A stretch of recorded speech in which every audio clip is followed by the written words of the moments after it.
Hello guys, welcome back to my YouTube channel. It is my second video, the Forex market, basics of stock Forex market. इसमें हम Forex market के बारे में पढ़ेंगे। जैसे कि मैंने पिछली वीडियो में कवर किया स्टॉक मार्केट के बेसिक्स, तो वैसे ही एक ये Forex मार्केट होता है और क्रिप्टो मार्केट की आगे मैं वीडियो बनाने वाला हूँ। तो वैसे ही इसमें हम किस में ट्रेड करते हैं, इसमें हम पेयर्स में ट्रेड करते हैं। ठीक है, पेयर्स में कैसे ट्रेड करते हैं, जैसे कि पेयर्स हो गए हमारे USD JPY, GBP USD, तो इनमें हम ट्रेड करते हैं। ठीक है, तो आगे हम पढ़ते हैं क्या क्या चीज़ें हैं इसमें, फंडामेंटल बेसिक्स में सारे कवर करूँगा इसमें। तो इसमें पार्टिसिपेंट कौन कौन से होते हैं, इसमें कौन कौन सी फर्में ट्रेड करती है, कंपनीज ट्रेड करती है। एक तो बैंक्स ट्रेड करते हैं, हम बैंक्स इसमें बहुत ज़्यादा अमाउंट में ट्रेड करते हैं, जिससे लिक्विडिटी इंजेक्ट होती है फॉरेक्स मार्केट में, बहुत ज़्यादा वॉलीटिलिटी आती है। ठीक है, सेंट्रल बैंक्स वो क्या करते हैं, फॉरेक्स मार्केट जो प्राइजेज है ना वो हाइप और डाउन इसलिए होते हैं क्योंकि जो सेंट्रल बैंक्स है ना वो नई नई पॉलिसीज़ लाते हैं इसलिए। ठीक है, कॉरपोरेशन कौन कौन से होते हैं, जो अपना कॉरपोरेशन जो रिस्क उन्होंने एक्सेप्ट कर रखा है मार्केट में वो हेज करने के लिए कॉरपोरेशन यूज़ में होती हैं। ठीक है, सो अब इसमें मेजर करेंसी पेयर्स क्या क्या है। मेजर करेंसी पेयर्स इसमें मेजर हो सकते हैं यूरो USD, जो कि बहुत ज़्यादा ट्रेड्स होते हैं। ठीक है, फिर आते हैं माइनर, वो क्या होते हैं यूरो GBP, ठीक है, और JPY, ये सारे माइनर होते हैं, ये कम ट्रेड होते हैं पर ये भी बहुत अच्छे से ट्रेड होते हैं। ठीक है, और बाकी एक्जॉटिक पेयर्स होते हैं जो बहुत कम उसमें ट्रेड होते हैं, बहुत कम ट्रेड किए जाते हैं। ठीक है, आगे हम पढ़ते हैं factors influencing exchange rate. Factor influence कैसे होते हैं एक्सचेंज रेट, इकोनॉमिक इंडिकेटर्स से। ठीक है, GDP रेट, इन्फ्लेशन रेट, इन सब से इफेक्ट होता है। पॉलिटिकल स्टेबिलिटी, पॉलिटिकल पार्टी जो भी डिसीजन लेती है उससे इफेक्ट होता है। ठीक है, मार्केट सेंटिमेंट क्या है, इन्फ्लेशन रेट, जॉब किसी को मिली है नहीं मिली है, तो इन सब से भी इफेक्ट होती है फॉरेक्स मार्केट। ठीक है, यहाँ पे मैंने एक लिस्ट बना रखी है, ये सारी चीज़ें से इफेक्ट होती हैं। ठीक है, इंटरेस्ट रेट्स, इंटरेस्ट रेट जो भी बैंक इंटरेस्ट रेट हाइप करवाते हैं, लो करते हैं, उससे भी बहुत ज़्यादा फॉरेक्स मार्केट इफेक्ट होती है। ठीक है, हाउ फॉरेक्स ट्रेडिंग वर्क्स। अब फॉरेक्स ट्रेडिंग वर्क कैसे करती है, इसमें फॉरेक्स ब्रोकर होते हैं जो एक बाय और सेल, मतलब जो भी बाय करना चाह रहा है करेंसी को, जो शॉर्ट करना चाह रहा है करेंसी को, तो बीच का काम क्या करते हैं फॉरेक्स ब्रोकर्स करते हैं, जो इनकी जो ट्रेड्स होती है वो लगाते हैं सेटलमेंट में।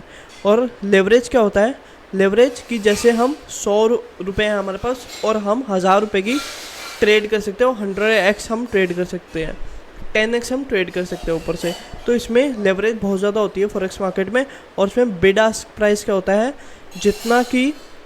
जितने की मतलब बाइंग है उतने की सेलिंग होनी चाहिए, और जो बीच का bid and price ask price बच जाता है वो एक हम फॉरेक्स ट्रेडिंग कॉस्ट के नाम पे हम बोल सकते हैं उसको। ठीक है, और टाइप्स ऑफ फॉरेक्स ऑर्डर क्या क्या होते हैं, इसमें होते हैं मार्केट ऑर्डर, जो कि एकदम करंट मार्केट के प्राइस पे ऑर्डर एग्जीक्यूट होते हैं। ठीक है, लिमिट ऑर्डर वही जो हम एक लिमिट लगा के छोड़ सकते हैं कि प्राइस इस रेंज में आया तब हमारा ऑर्डर एग्जीक्यूट हो जाए। और स्टॉप ऑर्डर्स जो हमारा कि इतने से हमारा नीचे आ जाए तो हमारा एग्जीक्यूट स्टॉप लॉस हो जाए, जिससे हमारा रिस्क बना रहे, रिस्क मैनेजमेंट हमारा सही रहे। ठीक है, स्ट्रैटजीज क्या क्या यूज़ होती हैं फॉरेक्स मार्केट में, एक तो टेक्निकल अप्रोच यूज़ होती है, technical price action, support and resistance, ये बहुत ज़्यादा यूज़ किया जाता है, बहुत ज़्यादा इफेक्टिव भी है। फंडामेंटल एनालिसिस, जो कि अब इसमें फंडामेंटल एनालिसिस अलग चीज़ें होती हैं। जैसे स्टॉक मार्केट में हम देखते थे, स्टॉक्स में फाइनेंशियल स्टेटमेंट हम देखते थे, फाइनेंशियल स्टेटमेंट में हम देखते थे कि भाई कंपनी कैसा परफॉर्मेंस करने वाली है, इसमें हम वो चीज़ें नहीं देखते, इसमें हम देखते हैं इकोनॉमिक डाटा। ठीक है, पॉलिटिकल इवेंट्स क्या क्या हो रहे हैं, फॉरकास्ट करेंसी ट्रेंड्स क्या चल रहे हैं, मार्केट कंडीशंस क्या है। सेंटिमेंट एनालिसिस में हम देखते हैं न्यूज़ में क्या बोला जा रहा है फॉरेक्स मार्केट में, कहाँ पे पैसा लगाया जा सकता है, सोशल मीडिया पे क्या चल रहा है, वो हमारा सेंटिमेंट एनालिसिस होता है। And risk and rewards of forex trading, risk and rewards क्या क्या होते हैं, एक तो भाई इसमें पोटेंशियल रिवॉर्ड बहुत ज़्यादा है, लिक्विडिटी बहुत ज़्यादा है। जैसे स्टॉक मार्केट अगर इतना सा है तो फॉरेक्स मार्केट इससे बहुत ज़्यादा बड़ा है। ठीक है, तो इसमें हायर लिक्विडिटी होती है, 24 आवर ट्रेडिंग कर सकते हैं, इसमें खुला हुआ रहता है मार्केट। ठीक है, बस हफ्ते में 2 दिन बंद रहता है। ठीक है, सैटरडे एंड संडे।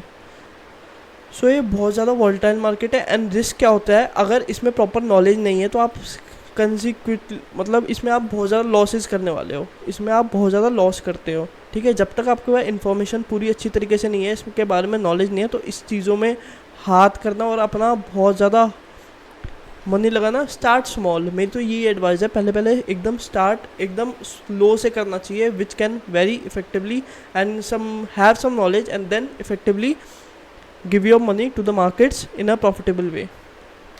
ठीक है। स्किल रिक्वायर्ड क्या होती है सक्सेसफुल ट्रेडिंग बनने के लिए? एक तो नॉलेज होनी चाहिए आपके में, नॉलेज बहुत ज़्यादा होनी चाहिए।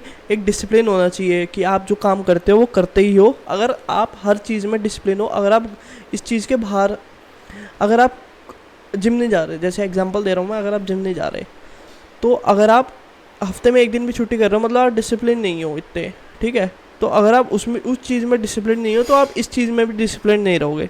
तो वैसे ही वो काम हफ्ते में रोज़ जिम जाना तो जाओ, डिसिप्लिन रहो, वैसे ही तुम इसको फॉलो करो। ठीक है।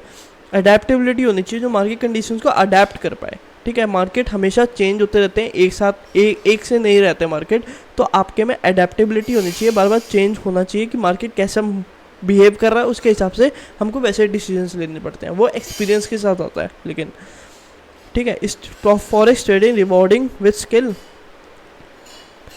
इसमें वही इट इज़, मैं खुद बताता हूँ कि it is very very rewarding skill, but it need knowledge, proper knowledge चाहिए रहती है आपको इसमें।